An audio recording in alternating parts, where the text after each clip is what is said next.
Welcome into Seahawks Today, powered by Chat Sports. Tyler Jones here with you. Today's show presented by Aura, the all-in-one digital safety company. Start your free 14-day trial now at aura.com/chatsports. Today, we have the latest Seattle Seahawks news and rumors, and stick around to the end of the show as we have a big announcement to make, and I'm going to tell you, you'll be pretty excited about it. Some very good news coming up at the end of the show. Before we do, though, got to make sure that you are subscribed to the channel. And I got to tell you, we got a competitive nature around here. We're pretty pumped, jacked up for football season to get started. We're going to have videos every single day covering training camp, the preseason, and also the only way you can be involved in our mailbags is if you are a subscriber. So, subscribe now. Best part about it, it's all free. YouTube.com/Seahawks TV. And any additive incentive to become a subscriber, this is what I'll do. The first 10 new subscribers to the channel are going to get a shout-out on the show this week. So, subscribe now. YouTube.com/Seahawks TV. So, let's catch up to speed on training camp. Who's in, who's out? Ugo Amadi was absent Tuesday. Reason remains unknown at this point. While Ryan Neal suffered a foot/leg injury, still waiting on those details. The Seahawks, of course, already at that safety position, dealing with the injury to Jamal Adams to his hand. He did come back, and he was wearing that glove of sorts. And also Pete Carroll, of course, remains out after testing positive for COVID-19. And according to the Seahawks statement, Carroll tested positive on Sunday, which was a day off for players. He's remaining at home and is in communication with his coaching staff with the plan to participate in team meetings virtually until he returns to the facility. And you may be asking yourself, well, who's filling the void of sorts? Well, on your screen right now, this is a photo from The Athletic. The associate head coach Carl Smith on the right, as well as defensive coordinator Clint Hurt. Smith, a longtime Pete Carroll assistant, is helping run Seahawks practice while Carroll remains at home following his positive COVID-19 test. So not an interim coach, but things going along there in the Seahawks organization until Pete Carroll does come back. So with that, let's send some good vibes to Pete Carroll as he fights COVID-19. Show some support. Type GWS for get well soon for Pete Carroll. This is our pinned comment today. So you're about to get an ad break. Take advantage of it while the ad's playing. Send your well wishes to Pete Carroll as he's dealing with COVID-19. Let's talk about some trade ideas. Bleacher Report mentioned a couple involving the Seahawks this week. The first of those involve L.J. Collier and sending him to the New York Football Giants. Here is exactly what they had to say about the idea of potentially trading Collier. In 37 games, Collier has only 3 sacks. To say he's been a disappointment is an understatement. He could land with a team such as the New York Giants, who are better equipped to take advantage of his skill set. Collier, who has never been much of an edge rusher, can start as a base end. And listen, we've talked about with L.J. Collier a lot on this channel that if Seattle can trade Collier, that'd be great if you can get something for him, because the talk before OTAs was, would he even make the 53-man roster? And so if you have upgraded yourself with L.J. Collier to go from releasing him for nothing to then end up in a situation where he gets something out in a trade, I think you would take that. Now, with that said, he was a surprise standout at OTAs. The Seahawks did decline his fifth-year option, so he will be a free agent after this year, the former first-round pick dating back to 2019. So with that said, we know L.J. Collier's got some talent, but we have yet to see it. We've yet to see him play to his full potential at this point. So I would think these next few days are pivotal to see what you have in L.J. Collier. If you want to keep him around, keep him on that roster. If you can trade him or if you ultimately have to cut him, remains to be seen. But trading L.J. Collier is certainly an interesting idea if you can pull it off. So with that said, you tell me in the comments section. True, false question today. L.J. Collier will not be on the Seahawks 53-man roster when the season begins. Is that statement true or is it false? Let me know. Type T for true, Type F for false. Today's show presented by Aura, the all-in-one digital safety company, protecting you online, protecting your wallet, and your loved ones, too. You can have up to 5 people on one account. And here's what we're going to do. For viewers of Seahawks Today, we'll offer you a free 14-day trial now at aura.com/chatsports. See if you like it. Try it out a bit. And see if your family likes it. Protect everybody involved, both online and at home, in more ways than one. Aura.com/chatsports to get your free 14-day trial now. Now, another idea that was brought up by Bleacher Report was suggesting that the Seahawks trade for Bills offensive guard Cody Ford. Here is what they had to say about that. Cody Ford got his chance to be a long-term answer at one of the spots along the Buffalo Bills starting front 5. He didn't thrive at right tackle or guard.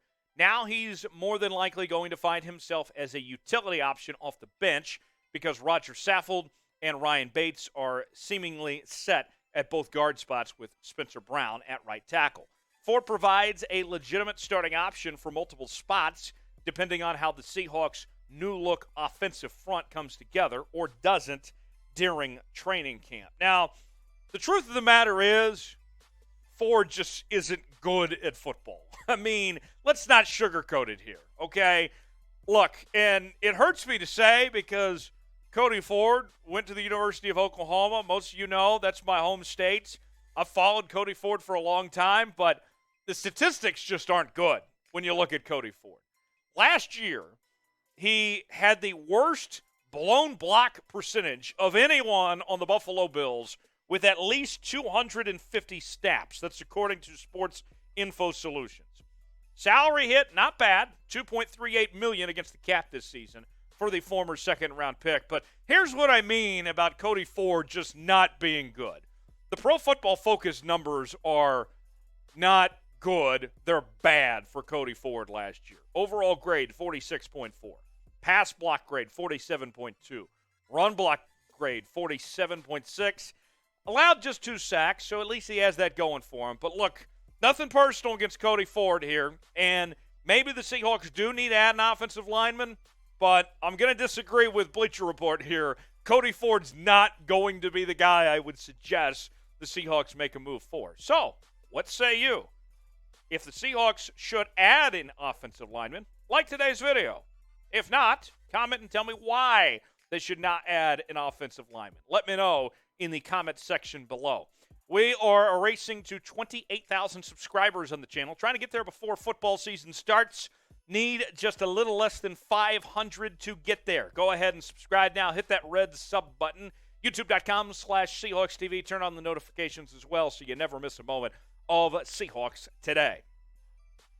Let's talk about Vi Jones now. Bleacher Report named Jones as the most likely undrafted free agent to make the Seahawks 53-man roster. And if you go back to the month of May, Pete Carroll had some high praise for Vi Jones. This is what he said. One of the guys that wasn't the draft picks that I totally picked up on, was excited to see him.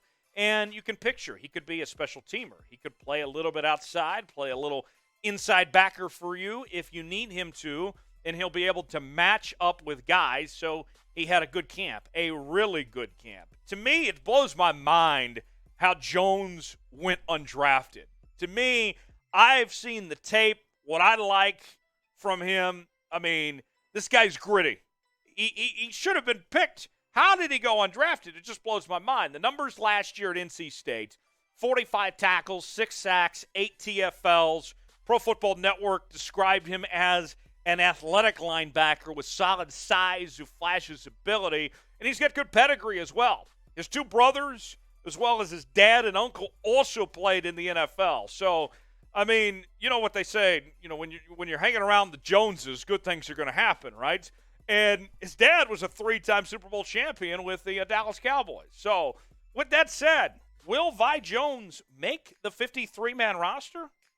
I would think it's going to be fascinating to see. And before you say to yourself here, well, Tyler, undrafted free agents are undrafted for a reason. Before you say that, did you know that 20% of NFL rosters are made up of undrafted free agents? So I'm telling you, there's a better chance than you may think of Vi Jones making that roster. Let me know in the comment section. Type Y for yes, type in for no if Vi Jones will make the Seahawks 53-man roster. So more on this situation with Jones. This is from Bleacher Report on why the Seahawks should take interest in him. Last week, Seattle released Ben Burr-Kirven with a failed physical designation. KJ Wright signed with the team on a one-day deal to retire as a Seahawk as a special teamer. Nick Ballore earned a Pro Bowl nod in 2020, but he's headed into his age 33 campaign. With Joel E.A. Booniway, Tanner Muse, John Radigan, and Williams filling out the rest of the depth chart at linebacker, Jones isn't going up against any established veterans for a back-end spot at the position. Carroll may not be able to leave him off the 53-man roster. So how about that? Some big words there about Vi Jones. We'll see if he makes the roster. Our big announcement before we go, starting next week here on the channel, is the debut of Seahawks Live. We will bring you all sorts of Seahawks content, unfiltered. It's going to be a great time. Producer Chugs, who you may know from some of the other chat sports shows, is going to join me. We'll be live on Wednesdays starting at 6 p.m. Eastern Time, 3 p.m. Pacific, right here on the channel. We'll have more details throughout the next couple of days. We're going to do a live mailbag, all sorts of stuff. I'm very excited for what we have in store, and we got some watch parties, including next week as well, for the preseason opener against the Pittsburgh Steelers. So more to come. We'll tell you about it here in the next couple of days, but we're just a week away now, counting down to the debut episode of Seahawks Live, Wednesdays at 6 p.m. Eastern, 3 p.m. Pacific, right here on Seahawks Today. Thanks for watching. If you're a real one and made it to the end of the video, you got to see not only that exciting announcement, but it means that you are one of the absolute best out there. We do this for you guys, for the real ones. Spam real one in the comments section. We'll see you next time here on Seahawks Today.